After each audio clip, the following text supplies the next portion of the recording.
Shalom, salam sejahtera bagi Bapak Ibu Saudara-saudara, anak-anak yang dikasihi oleh Tuhan Yesus Kristus. Berjumpa kembali bersama saya Pendeta Eka di dalam renungan firman Tuhan pada hari ini, hari Senin 5 September 2022. Sukacita dan damai sejahtera dari Tuhan Yesus kiranya menyertai hidup kita sekalian. Puji nama Tuhan. Sampai pada pembacaan firman Tuhan pada hari ini, yakni sampai pada kitab Yesaya pasal yang ke-8. Mari Bapak Ibu Saudara-saudara, sebelum kita merenungkan bagian firman Tuhan hari ini, kita akan berdoa. Tuhan Allah Bapa di surga yang kami puja sembah di dalam nama Tuhan Yesus, kami sungguh mengucapkan syukur terima kasih kepada Tuhan yang memelihara hidup kami sampai pada hari ini. Kami mau terus mengisi hati dan pikiran kami kebenaran firman Tuhan, karena firman Tuhan yang menerangi jalan hidup kami, menerangi hati pikiran kami. Mampukan kami untuk dapat memahaminya ya Tuhan. Kau juga menolong kami untuk kami dapat terapkan dalam hidup kami setiap hari. Terima kasih Bapa, inilah diri kami siap sedia untuk belajar firman Tuhan. Demi nama Tuhan Yesus kami berdoa, amin. Yesaya pasal 8 ayat 1-22, saya akan bacakan bagi Bapak Ibu Saudara sekalian. Berfirmanlah Tuhan kepadaku, ambillah sebuah batu tulis besar dan tuliskanlah di atasnya dengan tulisan biasa, Maher Syalal Hasbaz. Maka aku memanggil kedua saksi yang dapat dipercaya, yaitu Imam Uria dan Zakaria bin Zeberekia. Kemudian aku menghampiri istriku, ia mengandung dan melahirkan seorang anak laki-laki. Lalu berfirmanlah Tuhan kepadaku, namailah dia Maher Syalal Hasbaz. Sebab sebelum anak itu tahu memanggil bapak ibu, maka kekayaan Damsyik dan jarahan Samaria akan diangkut di depan Raja Asyur.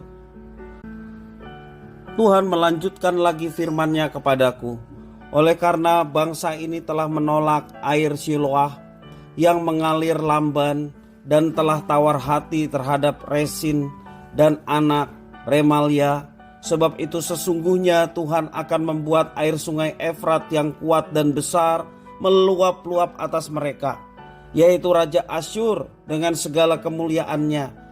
Air ini akan meluap melampaui segenap salurannya dan akan mengalir melampaui segenap tebingnya, serta menerobos masuk ke Yehuda, ibarat banjir yang meluap-luap hingga sampai ke leher, dan sayap-sayapnya yang dikembangkan akan menutup seantero negerimu, ya Immanuel. Ketahuilah, hai bangsa-bangsa, dan terkejutlah, perhatikanlah, ya segala pelosok bumi. Berikat pingganglah dan terkejutlah, dan berikat pingganglah dan terkejutlah. Buat rancangan tetapi akan gagal juga.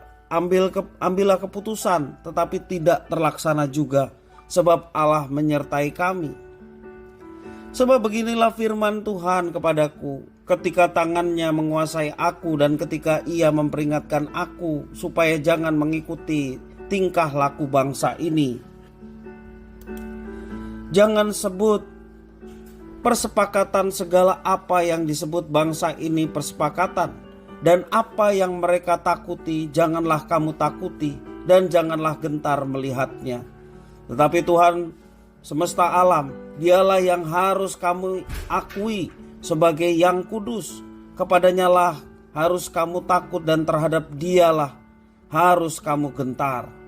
Ia akan menjadi tempat kudus, tetapi juga menjadi batu sentuhan dan batu sandungan bagi kedua kaum Israel itu, serta menjadi jerat dan perangkap bagi penduduk Yerusalem. Dan banyak di antara mereka akan tersandung, jatuh, dan luka parah, tertangkap dan tertawan. Aku harus menyampaikan kesaksian ini dan memeteraikan pelajaran ini di antara murid-muridku. Dan aku hendak menanti-nantikan Tuhan yang menyembunyikan wajahnya terhadap kaum keturunan Yakub. Aku hendak mengharapkan Dia. Sesungguhnya aku dan anak-anak yang telah diberikan Tuhan kepadaku adalah tanda dan alamat di antara orang Israel dari Tuhan semesta alam yang diam di Gunung Sion.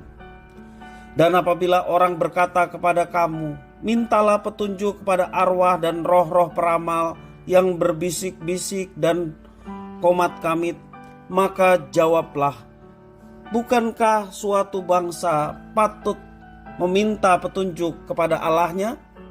Atau haruskah mereka meminta petunjuk kepada orang-orang mati bagi orang-orang hidup?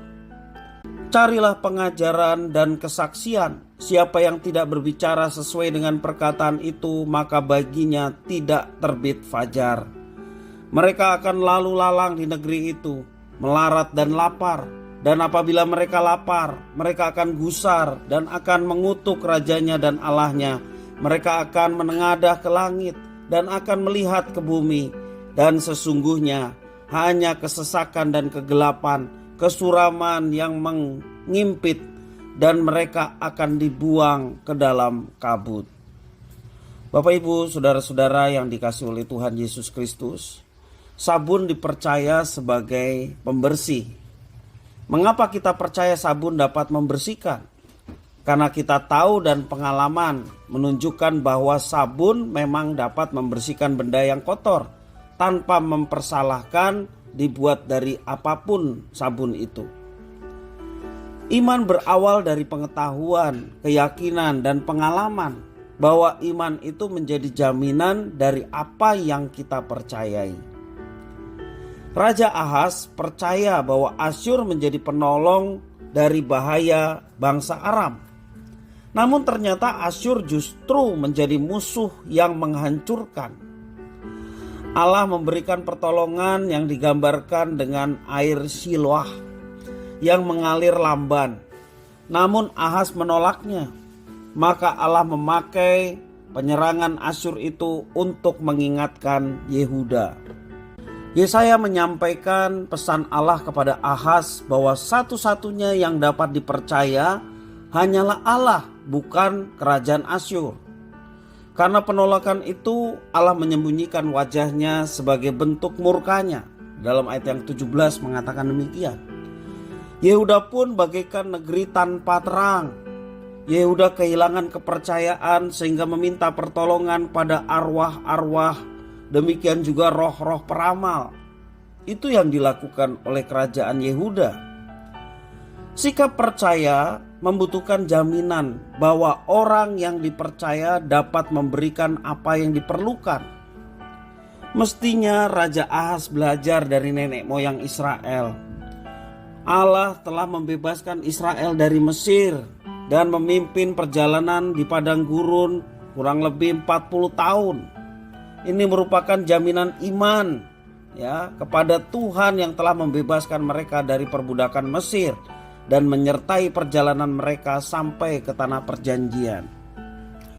Seperti kerajaan Yehuda, kita sering meragukan pertolongan Tuhan dan lebih percaya kepada hal-hal yang tidak pasti yang bisa menjerumuskan seperti ilmu nujum, juga tentang ramalan nasib dan lain sebagainya.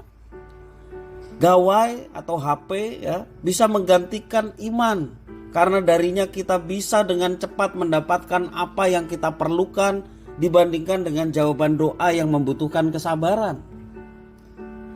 Mari kita mendorong diri kita untuk sungguh-sungguh beriman kepada Tuhan dan percaya bahwa Tuhan akan memberikan jawaban atas apa yang kita imani. Tidakkah banyak pengalaman iman yang telah kita lalui bisa menjadi jaminan untuk terus percaya kepada Tuhan? Tuhan tidak pernah ingkar janji, asalkan apa yang kita imani tentunya sesuai dengan kehendaknya. Mari Bapak Ibu saudara-saudara yang dikasihi oleh Tuhan, kita beriman kepada Tuhan dan tetap beriman sampai kapanpun.